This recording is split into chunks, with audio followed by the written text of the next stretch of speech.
Estamos con Francisco Espejo, él es el subdirector de Estudios y Relaciones Internacionales del Consorcio de Compensación de Seguros. Muchas gracias por acompañarnos y por estar con nosotros en este congreso. Bueno, ¿se está constatando un aumento de daños por inundación y cuáles cree que podían ser esas causas? No, lo cierto es que, tomando una perspectiva a gran escala, digamos, en los últimos 30 años, a nivel nacional, sí que estamos constatando que ahora mismo pues, pagamos prácticamente el triple en suma total por daños en inundación de lo que pues, a lo largo de este periodo. Las causas probablemente sean la principal, el aumento de la exposición. Es decir, el consorcio paga daños por inundación en aquellos bienes que están asegurados. Y el capital asegurado y el número de bienes asegurados en estos 30 años en España pues también se ha multiplicado en una proporción bastante similar a los daños que estamos pagando. Es decir, nosotros pagamos todos los daños por inundación en bienes asegurados y los bienes asegurados se han multiplicado por 3. Por tanto, pagamos el triple en este mismo periodo. ¿Y el cambio climático está detrás de todo este aumento de daños? Pues es difícil de poder aislar lo que es el efecto del cambio climático en esto. El seguro lo que hace cuando está indemnizando daños por inundación es que está, digamos, acaparando ese riesgo, por así decir. Y el riesgo se compone de varias cosas. Una es el peligro, que es, en este caso, pues si se están produciendo precipitaciones más intensas o precipitaciones que acumulan mayor cantidad de precipitación en menor número de días, por ejemplo, o si llueve en sitios diferentes de donde llovía antes, eso sería la evolución del peligro.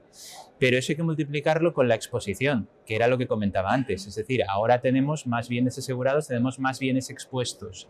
Y luego la vulnerabilidad, que eso es algo que puede ir a más o a menos, en el sentido de que si tenemos una casa construida en una zona inundable y esa casa en la parte de abajo metemos pues aquello de valor de la casa, pues probablemente los daños aumenten. Si esa planta de abajo, por ejemplo, la dejamos diáfana y las cuestiones de valor las ponemos en una planta superior, pues esa vulnerabilidad se reduce en ese sentido. Entonces, siempre hay que jugar con esas tres cosas. Existe un poco la percepción general, como he comentado en la primera pregunta, la exposición es lo que hace que nosotros paguemos más sobre todo, pero en estos últimos años estamos viendo cómo lo que estamos pagando por cada siniestro, que en estos últimos 30 años ha ido bajando, esa tendencia se está estabilizando o incluso revirtiendo. Pagamos menos en estos 30 años por cada siniestro, repito, dividiendo todo lo que pagamos entre el número de siniestros que pagamos, porque estamos teniendo... porque la gente se asegura más y eso hace que antes solamente se aseguraran aquellos bienes de mayor valor y ahora el seguro se ha democratizado en cierto modo y todo el mundo tiene seguro y entonces estamos cubriendo bienes, pues viviendas de personas con menos poder adquisitivo, etcétera, que normalmente son menos caras y por tanto, como eso entra dentro del divisor, pues también estamos pagando menos por eso. Y probablemente porque sí que se hace una gestión del riesgo adecuada en el sentido de que son mejores avisos meteorológicos, las instituciones en cargo de la gestión hidrológica gestionan mejor las inundaciones, existe una mayor sensibilización y eso hace que también se estén produciendo menos daños pese a que para cada vez que se producen. Sin embargo, en estos últimos 5 años, esa tendencia que era consistente a venir pagando menos está empezando a subir un poco. Y eso sí que puede ser una primera evidencia, digamos, sintética y objetiva de que de esa sensación que tenemos todos de que llueve peor en ese sentido, pues se está empezando a manifestar o a verse reflejada también en esa línea de que hasta ahora iba bajando el coste por siniestro y ahora está empezando a subir de nuevo. Entonces hay muchos que se preguntan, ¿podrá hacer frente el seguro en un futuro los daños por inundación? Pues esa es una pregunta que se está planteando todo el mundo en todas las jurisdicciones, en todos los países del mundo. ¿Pero no tenemos una respuesta? Yo sí tengo una respuesta. Perfecto. Entonces, la respuesta es que de momento sí. Y de momento sí en un sistema como el español. En ese sentido, en España tenemos suerte de tener un sistema en el que cuando alguien asegura una vivienda, o un coche, o una industria, o una fábrica, cualquier cosa que se asegure, la vida propia, automáticamente tiene que tener una extensión para cubrir una cosa que se llama riesgos extraordinarios. Y esos incluyen la inundación. De hecho, casi el 70%, 7 de cada 10 euros que paga el consorcio es por inundación. Entonces, en otros países, Alemania, Inglaterra, Estados Unidos, el contrato de un seguro de inundación está desvinculado del seguro del hogar normal. Y alguien que quiera asegurar su vivienda de inundación, su vivienda, su casa, su coche, su lo que sea, tiene que contratar un seguro aparte. Ese seguro normalmente, la prima de ese seguro depende de dónde esté la casa. Por ejemplo, una vivienda, si en España no tuviéramos este sistema de cobertura, este local que está aquí al lado de la ría del Nervión, pues probablemente pagaría mucho de seguro de inundación. Entonces, haría que la prima subiera mucho y eso haría que muchas personas no pudieran pagar ese seguro. Y ese es el problema que se plantea, lo que se llama la brecha de cobertura, que hay una disonancia entre las casas que están aseguradas y las casas que tienen casas o cualquier tipo de bien y los bienes que tienen seguro de inundación.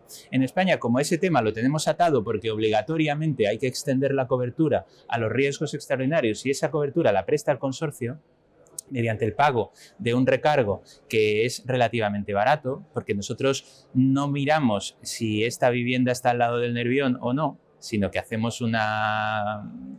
cubrimos muchos riesgos que no tienen que ver entre sí, no tienen nada que ver la inundación con el terremoto, con el riesgo de altercados sociales, y todo eso lo metemos en la misma coctelera, digamos, y dividimos entre todos. Por tanto, es una prima mutualizada que hace que sea relativamente barata y de hecho la inmensa mayoría de los asegurados no saben, hasta que no llega el momento, que tienen esa cobertura, lo cual hace que el sistema español pues sea un colchón con 60 millones de muelles, que son los 60 millones de cosas que estamos cubriendo en España ahora mismo frente a riesgo de inundación.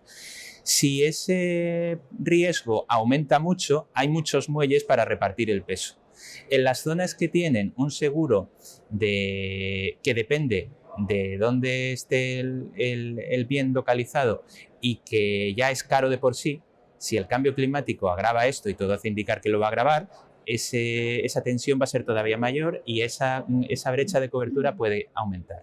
Por tanto, la buena noticia es que en España disponemos de un sistema que, sin decir que venga lo que venga lo podemos pagar, porque no hay que pasarse tampoco de optimistas, pero lo cierto es que comparativamente estamos mejor situados porque esa brecha, que en algunos países es muy significativa, en España no existe. Todo lo que está asegurado tiene seguro de inundación. ¿Y qué medidas están tomando desde el seguro para adaptarse al cambio climático? Pues comentaba antes que el riesgo tiene varios componentes y hablaba de la vulnerabilidad. Entonces, en un contexto donde la exposición ha crecido, donde el peligro todo hace indicar que va a crecer, pues lo que nos queda es trabajar sobre la vulnerabilidad. Y en nuestro caso estamos haciendo eso. Nosotros cooperamos en el caso de inundación, pues con todas las instituciones y organismos que tienen competencia en la gestión hidrológica y con los organismos locales y autonómicos para identificar a través de los datos de daños asegurados cuáles son aquellas zonas donde hay que establecer una acción más perentoria y para fomentar medidas que, por ejemplo, aumenten la estanqueidad de las edificaciones que ya están expuestas o que, como te comentaba antes, que las plantas de abajo se queden diáfanas, etcétera. Cambiar un poco la cultura de ver que la inundación es una plaga bíblica a pensar que es algo que existe, que es natural, que nosotros ya hemos hecho algo mal metiendo algo en una zona inundable, pues vamos a adaptar eso para convivir con las inundaciones, porque se pueden minimizar los efectos con medidas que precisamente con los daños, con los datos de daños que tiene el consorcio, en este caso en España, podemos establecer el coste-beneficio de adoptar tal medida y en muchos casos pues con medidas como poner compuertas en los parkings, que son un clásico, que se inundan, una compuerta que vale pocos miles de euros, se evitan daños de 1 millón, por ejemplo. Pues ese tipo de acciones son las que ya se están haciendo y esa es la forma en la que nosotros estamos trabajando para que el riesgo de inundación siga pudiendo transferirse en un contexto en el que todo lo demás lo está creciendo, bajar la vulnerabilidad. Pues Francisco Espejo, muchas gracias por sus palabras y por aclararnos todas estas dudas. Muchas gracias.